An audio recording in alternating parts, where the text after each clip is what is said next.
আসসালামু আলাইকুম প্রিয় দর্শক, অন্যমঞ্চের আলাপচারিতায় আপনাদের সকলকে আমন্ত্রণ জানাচ্ছি। মিডিয়াতে খবরটা দেখে চমকে উঠেছিলাম।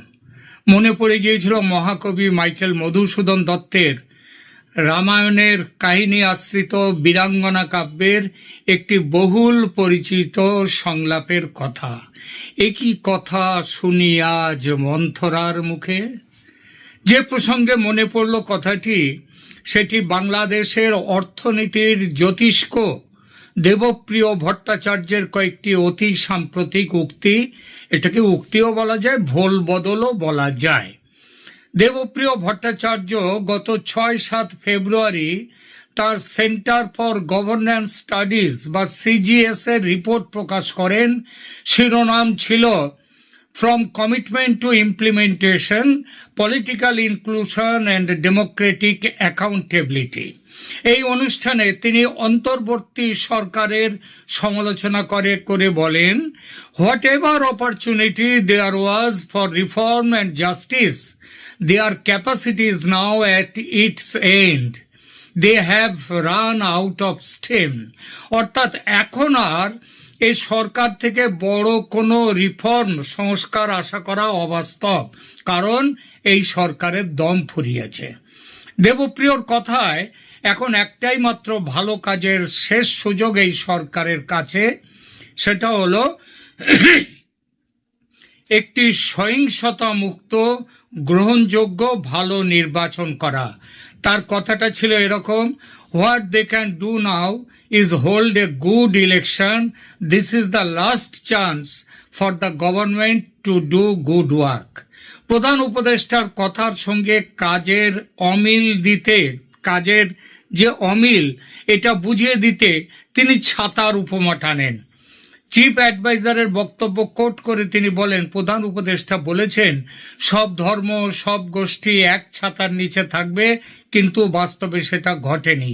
He said everyone would be under one umbrella regardless of religion or caste, but the umbrella has not been opened. It is raining but the umbrella has not been opened. মানে বৃষ্টি হচ্ছে কিন্তু ছাতা খোলেনি, সবাই ভিজছে। এছাড়া তার আরো বক্তব্য, এখন এই সরকারের একটিমাত্র কাজ একটি সহিংসতা মুক্ত অংশগ্রহণমূলক সর্বাধিক ইনক্লুসিভ নির্বাচন আয়োজন করা, নইলে এই সরকারের নৈতিক ও ঐতিহাসিক লেগাসি শূন্যের কাছাকাছি থাকবে, ইতিহাস মনে রাখবে না। একা দেবপ্রিয় ভট্টাচার্য নয়, সঙ্গে আরো দুই জ্যোতিষ্ক, তাদের কথা শুনেও মনে হয়েছে একই কথা শুনি আজি ইহাদের মুখে। দ্বিতীয়জন বদিউল আলম মজুমদার, একদিকে জানুয়ারি পর্যন্ত তার বক্তব্য, যেখানে তিনি অন্তর্বর্তী সরকারের রিফর্ম এজেন্ডাকে লেজিটিমেসি দিচ্ছেন, আর অন্যদিকে ওই 7 ফেব্রুয়ারি সিজিএস এর একই অনুষ্ঠানে দেয়া তার বক্তব্য, যেখানে তিনি স্পষ্টভাবে সরকার থেকে দূরত্ব টানছেন। কমিশনে ছিলাম কিন্তু সরকারের অংশ ছিলাম না। আগে বলতেন অন্তর্বর্তী সরকার জন অভ্যুত্থান থেকে চলে আসা সরকার, কেয়ারটেকার নয়। এই সরকার নির্বাচনী ও বিচারিক সংস্কারের জন্য 11টা কমিশন গঠন করেছে, সেগুলোর পক্ষে তিনি স্পষ্ট অবস্থান নিয়েছিলেন। এমনকি বলেন এই সরকার আসন্ন গণভোটে রিফর্মের পক্ষে হ্যাঁ ভোটের প্রচার করতেও পারে। বলতেন 12ই ফেব্রুয়ারির নির্বাচন হতেই হবে, কারণ এর বিকল্প নেই। আবার সেই একই জনাব বদিউল আলম 7 ফেব্রুয়ারিতে বলেছেন এই ভোট গ্রহণযোগ্য নয়, বলেছেন কমিশনে ছিলাম কিন্তু সরকারের অংশ নই। দেবপ্রিয় ভট্টাচার্যকে পাশে বসিয়ে বলেছেন, I served in the electoral system reform commission and the national consensus commission, I was not part of the current interim government. মানে জলে নেমেছিলাম, স্নান করেছি, কিন্তু চুল ভেজাইনি। তার কথা, সরকারের পাওয়ার স্ট্রাকচারের অংশ ছিলাম না, আমরা কেবল আমাদের অভিজ্ঞতা দিয়ে সহায়তা করেছি। সরকারের সংস্কার কমিশনে তিনি কিভাবে এলেন, এক চমৎকার গল্প ফেঁদেছেন। তিনি বলেছেন তাকে নাকি কমিশনে নিয়োগের ব্যাপারটি এক সাংবাদিক ফোন করে জানায়। তার আগে তিনি প্রধান উপদেষ্টার সঙ্গে কথাও বলেননি, কিছু জানতেন না। অর্থাৎ তার উদ্দেশ্য বলার যে পরবর্তী সময়ে আমি ইউনূস সরকারের লোক এই বলে যেন কেউ গালাগাল না দেয়। সুশীল সমাজের আর এক জ্যোতিষ্ক জিল্লুর রহমান, তার ভাষ্য বদল বা টোন শিফট কিরকম? জিল্লুর রহমান মূলত সাংবাদিক, অ্যানালিস্ট। আওয়ামী লীগ ও ভারত বিরোধিতার লম্বা ট্র্যাক রেকর্ড তার। তিনি সরাসরি কোনো ঘোষণাপত্র না দিয়ে বরং ধারাবাহিক ভিডিও লাইভ অ্যানালিসিসের মাধ্যমে টোন পাল্টাচ্ছেন। 2026 নির্বাচন কথা পরিষ্কার। 13 জানুয়ারিতে এই ভিডিওতে তিনি স্পষ্টভাবে নির্বাচন কমিশন ও নির্বাচনী প্রক্রিয়ার সক্ষমতা নিয়ে সন্দেহ প্রকাশ করছেন। তিনি বলেন এই নির্বাচন কমিশনকে তিনি নিরপেক্ষ মনে করেন না এবং ভালো নির্বাচন করার ন্যূনতম দক্ষতা এদের আছে তা তিনি দেখছেন না। আর এক জায়গায় ভোটাধিকার থেকে বঞ্চিত করার সমালোচনায় তিনি বলেন আপনি মানুষকে বিচারের মুখোমুখি করুন, কিন্তু তাদের ভোটাধিকার কেড়ে নিলে এই লড়াইটা আসলে কিসের জন্য হবে এটা? এই লড়াইটা নির্বাচনের 3 সপ্তাহ আগে 18 জানুয়ারি একটি লাইভ সেশনে জিল্লুর মূলত জুলাই সনদ আর জাতীয় চার্টারের সমর্থনে কথা বলেন এবং সেখানে তিনি এটাও বলেন যে এরা নারীকে ক্ষমতার অংশ দিচ্ছে না। তিনি এই ব্যর্থতাকে তুলে ধরেন। তার সমালোচনায় এখন কেবল গণতন্ত্র বনাম স্বৈরাচার এর বাইরেও ইনক্লুসিভ রিপ্রেজেন্টেশন ও ইলেকশনের দিকে সরে গেছে। তিনি বলছেন 26 জানুয়ারিতে নির্বাচনকে ঘিরে প্লেয়াররা প্রস্তুত, কিন্তু আসলে কি ভোট হবে? জিল্লুর রহমান আগে কি বলতেন? ট্রানজিশনের জন্য, অর্থাৎ ফ্যাসিস্ট আমল থেকে এই গণতান্ত্রিক আমলে উত্তরণের জন্য সময় লাগবে, কিন্তু সম্প্রতি তার টোনে কি আছে? তিনি নির্বাচন কমিশন ও অন্তর্বর্তী সরকারের সক্ষমতা, দক্ষতা ও নিরপেক্ষতা নিয়ে সন্দেহ করছেন। বাংলাদেশের সুশীল সমাজের এই 3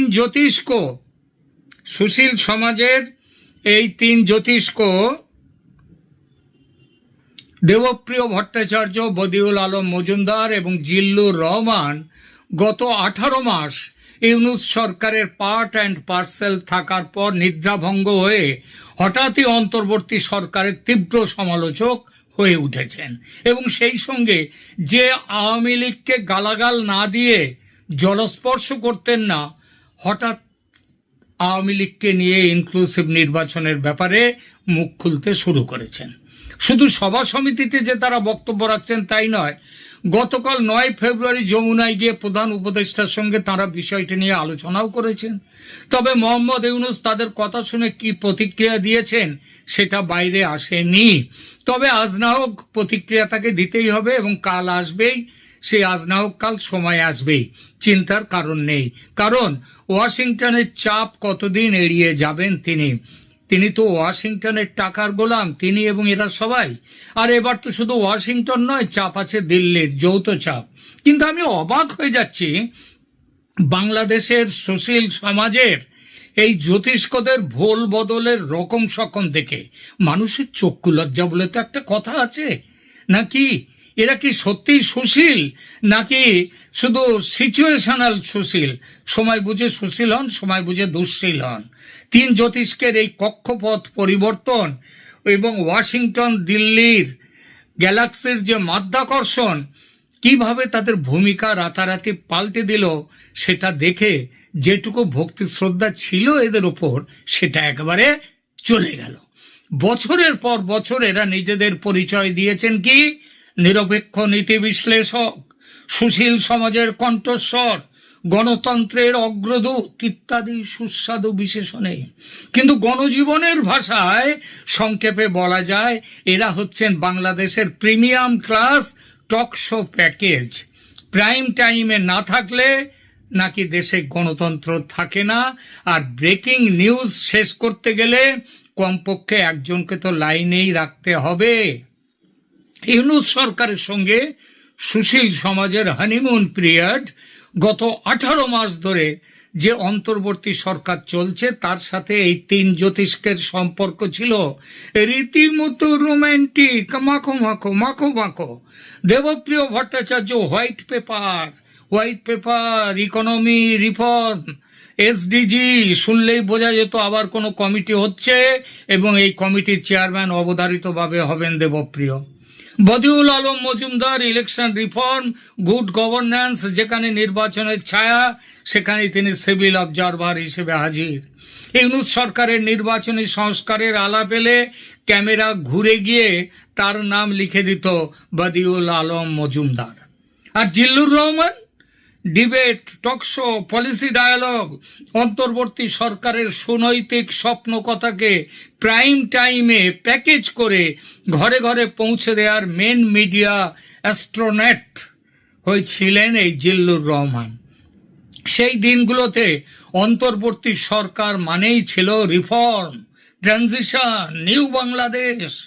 আর এই তিন জ্যোতিষ্ক ছিলেন সেই আকাশের অফিসিয়াল স্টার। ফলত হঠাৎ এই নিদ্রাভঙ্গ, এই ঘুম কে ভাঙালো, কেন ভাঙলো? বিবেকের দংশন নাকি টাকা কথা বলে? বিবেকের দংশন মানে যেভাবে মিথ্যে কথা বলে নাকি $236 বিলিয়ন শেখ হাসিনা তার 15 বছরে বিদেশে পাঠিয়েছেন। আচ্ছা, বাংলাদেশের ইকোনমির সাইজ কি এত বড় যে $236 বিলিয়ন বিদেশে পাঠাতে পারেন শেখ হাসিনা? মিথ্যের তো একটা সীমা থাকা উচিত। তাহলে বিবেকের সেই সব কথার জন্য কি বিবেকের দংশন, নাকি আবার নতুন করে টাকা কথা বলছে? মজার ব্যাপার হলো, প্রায় 1.5 বছরের টেস্ট রান শেষ হওয়ার পর হঠাৎ করে তিনজনের ঘুম একসঙ্গে ভাঙলো। এমন ঘুম ভাঙা যে গতকালের পলিসি সাপোর্ট আজকে হয়ে গেছে কঠোর সমালোচনা। এখন তাদের মুখে শোনা যাচ্ছে অন্তর্বর্তী সরকার দায়িত্বের অতিরিক্ত সময় নিচ্ছে, অ্যাকাউন্টেবিলিটি নেই এই সরকারের, গণতন্ত্রের রোডম্যাপ পরিষ্কার নয়, ইনক্লুসিভ ইলেকশন ছাড়া সমাধান নেই ইত্যাদি। ইনক্লুসিভ ইলেকশন ভারত বলে আসছে গত বহুদিন ধরে, ইনক্লুসিভ ইলেকশন গত অন্তত কয়েক মাস ধরে বলে আসছেন। আজকে সারা পৃথিবী বলছে গত কয়েক মাস ধরে, আমেরিকা বলছে। আর এরা এতদিন এদের মুখে কুলু পাঠা ছিল, আজকে এরা মুখ খুলেছেন। প্রশ্ন হচ্ছে, এই 18 মাস ধরে কি তারা মঙ্গল গ্রহে ফিল্ড সার্ভে করছিলেন নাকি বাংলাদেশ ছিলেন? দেশে আইনের শাসন, মানবাধিকার, রাজনৈতিক নিপীড়ন, মবক্রেসি এসব কি হঠাৎ গত এক সপ্তাহে তৈরি হলো, না সমস্যা ছিল আগে থেকে? কিন্তু তখন একে বলা হতো ট্রানজিশনের ন্যাচারাল পেন। এরাই বলতেন স্বাভাবিক প্রসব যন্ত্রণা বা রিফর্মের বার্থ প্যাং, স্টেট রি-ইঞ্জিনিয়ারিং এর ইনিশিয়াল ডিসকমফোর্ট, এগুলো হবেই।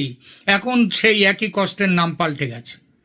এখন তার নাম দিচ্ছে সরকারের বিপজ্জনক কর্তৃত্ববাদ, deep rooted dysfunction, democratic backsliding, মৌলবাদী উত্থান। একই রোগ, প্রেসক্রিপশন কেবল বদলে গেছে। কারণ ডাক্তার এখন নতুন ফার্মাসিউটিক্যাল কোম্পানির রিপ্রেজেন্টেটিভ, ট্রাম্প এবং মোদির ফোন পেয়েছে। এই নতুন ওয়াশিংটন দিল্লি অ্যালাইনমেন্ট বাংলাদেশের সুশীল সমাজে ভূমিকম্প ঘটিয়েছে। বাংলাদেশের রাজনীতিতে এখন একটা নতুন ভূ রাজনৈতিক সিলেবাস চলছে, ওয়াশিংটন দিল্লি জিও অ্যালজেব্রা। আগে ছিল ওয়াশিংটন কিছু বললে দিল্লি নারাজ হতো, কিংবা দিল্লি বললে ওয়াশিংটন নারাজ হতো। সেটা বাইডেন যুগ ছিল, ট্রাম্প শুরুর দিকেও তাই করতে চাইছিলেন। এখন অবস্থা এমন, দুজনে প্রায় ওপেনলি একসাথে আলোচনা করে তৈরি বিবৃতি দিচ্ছে, ফারাক নেই। এই নতুন সমীকরণে ইউনূস সরকারের ওপর চাপ বেড়েছে।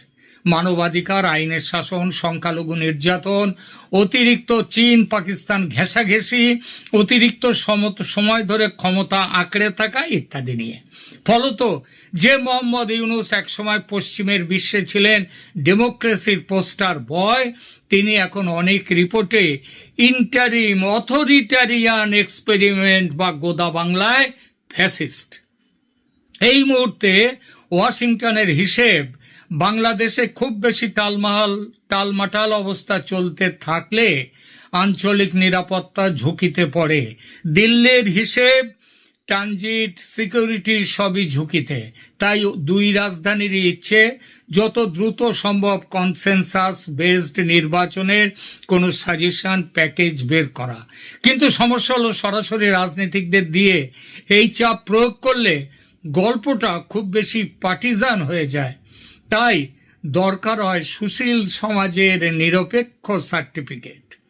এই জায়গায় এসে আমাদের তিন জ্যোতিষ্কের কক্ষ বদল হলো।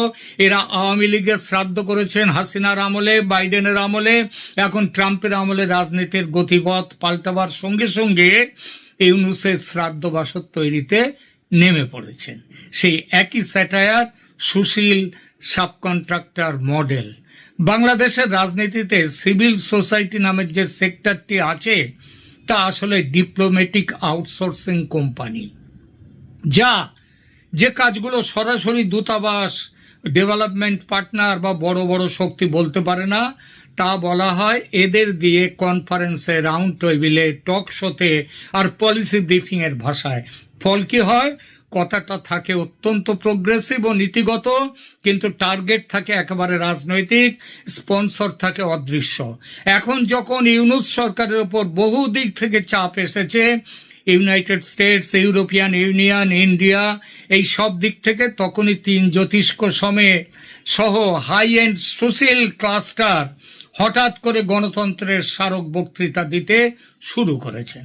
আগে যেখানে বক্তব্যের সাবটাইটেল হতো অন্তর্বর্তী সরকারের হাতে আরও কিছু সময় দিন, ইনস্টিটিউশনাল রিফর্ম সময় সাপেক্ষ, এখন সেখানে সাবটাইটেল আসছে সময় ফুরিয়ে এসেছে, পার্টিসিপেটরি, ইনক্লুসিভ, ক্রেডিবল ইলেকশন ছাড়া বিকল্প নেই, বাংলা অর্থ আওয়ামী লীগকে ফিরিয়ে নিয়ে এসো। এবার আসি যমুনায় জল আনতে যাওয়ার কাহিনীতে। যমুনায় তারা জল আনতে গিয়েছেন গতকালে। খবরে প্রকাশ, ইউনূসকে বার্তা পৌঁছে দিতে। কার বার্তা? ওই আমেরিকা দিল্লির। যমুনায় প্রধান উপদেষ্টার বাসভবনে সফর করেছেন তিন ইন্টেলেকচুয়াল।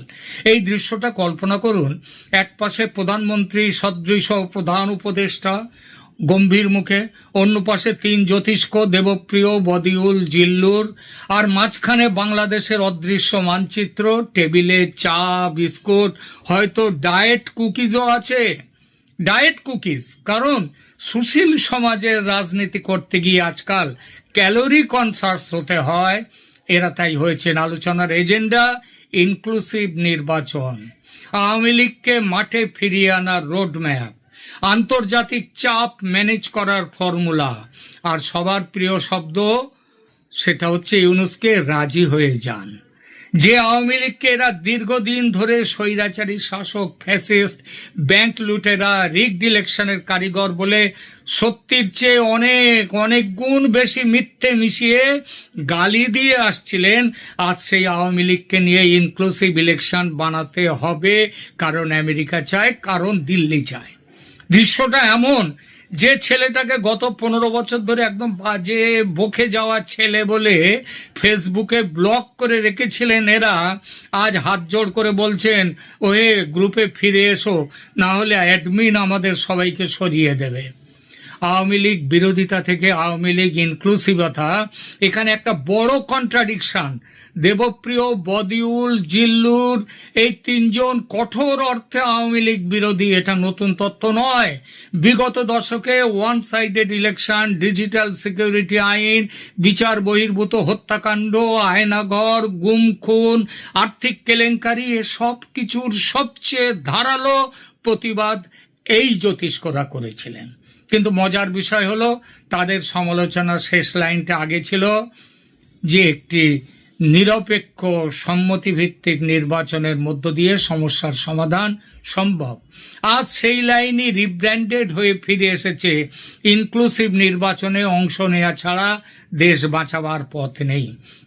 এখন নতুন করে তাদের কণ্ঠে শোনা যাচ্ছে আওয়ামী লীগকে বাদ দিয়ে দেশ বাঁচানো অসম্ভব। বাংলাদেশের জনগণ যেন রাজনৈতিক দাবার বোড়ের জন্ম মরার জন্য, আর সুশীল সমাজ সেই মৃত্যুকে ব্যবহার করে নিজেদের স্বার্থে, যখন যেমন সুবিধা ব্যাখ্যা করবে। এরা বুদ্ধিজীবী নয়, ব্রোকার, দালাল। দেবপ্রিয়, বদিউল, জিল্লুর ব্যক্তিগতভাবে তিনজনই মেধাবী, গুণী। কথা অস্বীকার করার উপায় নেই। এদের লেখা, গবেষণা, বিশ্লেষণ খুব গুরুত্বপূর্ণ। কিন্তু প্রশ্নটা অন্য জায়গায়। যখন কেউ বরাবর একটা শক্তির অংশীদার হয়ে থাকে, তারপর আবার সেই শক্তির সমালোচক হয় আর এক শক্তির চাপের প্রেক্ষিতে, তখন তাকে কি আদর্শিক ইন্টেলেকচুয়াল বলা যায় নাকি জিও পলিটিক্যাল ব্রোকার ইন্টেলেকচুয়াল বলবো? বাংলাদেশের সমস্যাটা হচ্ছে এখানে বুদ্ধিজীবী আর ব্রোকারের মধ্যে সীমারেখাটা দিন দিন ঝাপসা হয়ে যাচ্ছে। ফল কি? যে সমালোচনা জনগণের পক্ষ থেকে আসার কথা ছিল, তা কখনো কখনো হয়ে যাচ্ছে পাওয়ার ট্রান্সফারের লবিং টুল। তবে এই ব্রোকার ইন্টেলেকচুয়ালদের একটা গুরুত্ব তো থাকেই, নইলে আমেরিকা বা দিল্লি কেন এদেরকে কেন এদেরকে ভাড়া করে মাইনে করে রাখবে? এরা সচেতনভাবে বার্তা দেয় কি হতে চলেছে। এই তিন জ্যোতিষ্ক যেমন ডিপ স্টেট ও আমেরিকার অর্থ আনুকূল্যে নিজেদের ব্যবসার জাঁকিয়ে নিয়ে বসে শেখ হাসিনা সরকারের পতনে বুদ্ধিজীবী ভূমিকা পালন করেছিলেন, এখন ইউনূসের পতনের অগ্রদূত হয়ে এরাই এসেছেন। এদের সাম্প্রতিক কথাবার্তা ঘোষণা বলে দিচ্ছে 12ই ফেব্রুয়ারির নির্বাচন অর্থহীন হতে চলেছে। ভোট না হওয়ার সম্ভাবনা বেশি, আর ভোট হলেও দ্রুত আরেকটি ইনক্লুসিভ ভোট হবে যেখানে শেখ হাসিনার দল থাকবে। এছাড়া ইউনূসের বিদায় বেলা ঘনিয়ে এলো, সংস্কারের গঙ্গা যাত্রা ঘটতে চলেছে, আর শেখ হাসিনা শীঘ্র দেশে ফিরছেন। কারণ সুশীল সমাজের তিন জ্যোতিষ্ককে দিয়ে ওয়াশিংটন ও দিল্লি এই বার্তায় পাঠিয়ে দিয়েছে। ধন্যবাদ।